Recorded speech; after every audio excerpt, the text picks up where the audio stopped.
கோவை மாவட்டம் வீரபாண்டி பிரிவுக்கு அடுத்தபடியாக இருக்கக்கூடிய காளிபாளையம் பகுதியில் 200 வருடத்திற்கு முன்பாக இருந்து பல நூறு இஸ்லாமிய குடும்பங்கள் அங்கு வசித்து வந்தன. ஆனால் சமீபமாக ஒரு சில குடும்பங்கள் தான் அங்கு இருந்து வருகிறார்கள்.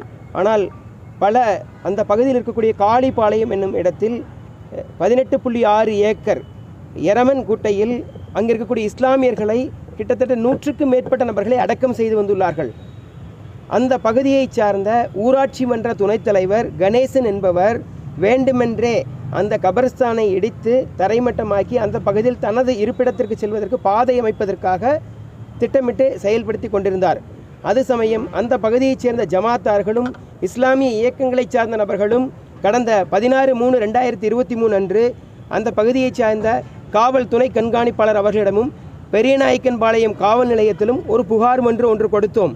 நாங்கள் தொடர்ந்து இங்கே இஸ்லாமிய சடலங்களை அடக்கம் செய்து வந்திருக்கக்கூடிய சூழலில் அந்த சடலங்கள் மேலே இருக்கக்கூடிய கபர்களை முற்றிலும் இடித்து ரோடு போடுவதற்கு இவர்கள் முயற்சிக்கிறார். இவர் மீது நடவடிக்கை எடுக்க வேண்டும் என்று அவர்கள் உடனடியாக CSR பதிவு செய்து கொடுத்துவிட்டு நடவடிக்கை எடுக்கிறோம் என்றும் மேற்கொண்டு அந்த இடத்தில் எந்த விதமான வேலைகளும் செய்யக்கூடாது என்று கூறினார்கள். ஆனால் கடந்த 2 தினங்களுக்கு முன்பாக ஜெய்தூன் பீவி என்ற 90 வயது மூதாட்டியவர்கள் இறந்து விட்டார்கள். அந்த இடத்தில்தான் அவர் அடக்கம் செய்ய வேண்டும் என்று தனது குடும்பத்தாரிடம் சத்தியம் பெற்று இறந்தார். ஆகையால் அந்த இடத்தில் அடக்கம் செய்வதற்காக நமது அந்த பகுதியை சார்ந்த அமீர் பாஷா அவர்கள் அங்கே குழி தோண்டி அடக்கம் செய்வதற்குண்டான வேலைகள் நடந்து கொண்டிருக்கக்கூடிய சூழலில் இந்த கணேசன் என்பவர் வந்து அந்த குழியை மூட வேண்டும், பாய் நீ எனக்கு ரோடு போடுறதுக்கு அனுமதிக்காமல் நீ மட்டும் குழி தோண்டி சடலத்தை புதைக்கிறியா, உன்னை விடமாட்டேன் அப்படின்னு சொல்லி குழியை மூடிட்டார்.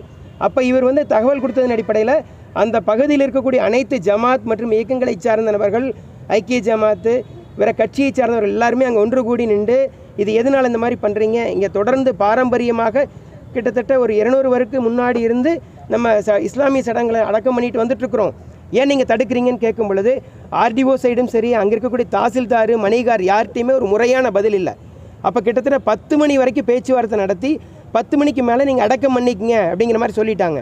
சொல்லி நம்மளும் 10 மணிக்கு மேலே அங்கே இருக்கக்கூடிய நபர்களை வச்சு அந்த வயசான பெண்மணியுடைய சடலத்தை அடக்கம் பண்ணிவிட்டு 10-11 மணிக்கு கலைந்து போகிறோம். போய் இரவோடு இரவாக அந்த பகுதியில் ஏற்கனவே அடக்கம் செய்யப்பட்ட கல்லறைகளை ஃபுல்லாக JCP இயந்திரத்தை கொண்டு முழுக்க தரைமட்டமாக்கி சாலை அமைப்பதற்கு வேலை செஞ்சிட்ருக்காங்க. அப்போ உடனடியாக இது சம்மந்தமாக நம்ம பெரியநாயக்கன்பாளையம் காவல்துறையிடையும் புகார் கொடுக்குறோம். இன்றைக்கி மாவட்ட ஆட்சியரை சந்தித்து அவருக்கு புகார் மனு கொடுத்துருக்குறோம். ஆனால் மாவட்ட ஆட்சியர் என்ன சொல்கிறாரு, இன்றைக்கி மத்தியானம் 3 மணிக்கு இது சம்மந்தமான என்கொயரி வச்சுருக்கோன்னு. ஆனால் இது வரைக்கும் எங்களுக்கு எந்த தகவலும் இல்லை. இது எங்களுக்கு ஒரு சாராரை இது பண்ணக்கூடிய விதமாக இருக்குது. ஆகையால் உடனடியாக முதலமைச்சரும் சிறுபான்மை நல அலுவலர்களும் இருக்கக்கூடிய அனைத்து அரசியல் சார்ந்த ஆட்சியாளர்கள் இஸ்லாமியருடைய இந்த கபர்ஸ்தானை 18.6 ஏக்கர் கபர்ஸ்தானை அதிகாரத்தை பயன்படுத்தி அபகரிக்கக்கூடிய நபர்கள்ட்ட மீட்டு இந்த இஸ்லாமியர்கள்ட்ட கொடுக்கணும்னு நான் வேண்டிக்கிறேன். கபர்ஸ்தான் உள்ளவங்க இஸ்லாமானவங்களுக்கு அது நாங்கள் 300 வருஷமாக நாங்கள் அது பெரியவங்க காலத்துலேருந்து நாங்கள் இதுவரையிலும் அங்கே தான் அடக்கத்தளம் பண்ணிட்டு இருக்கிறோம். இன்றைக்கி இங்கே முறையில்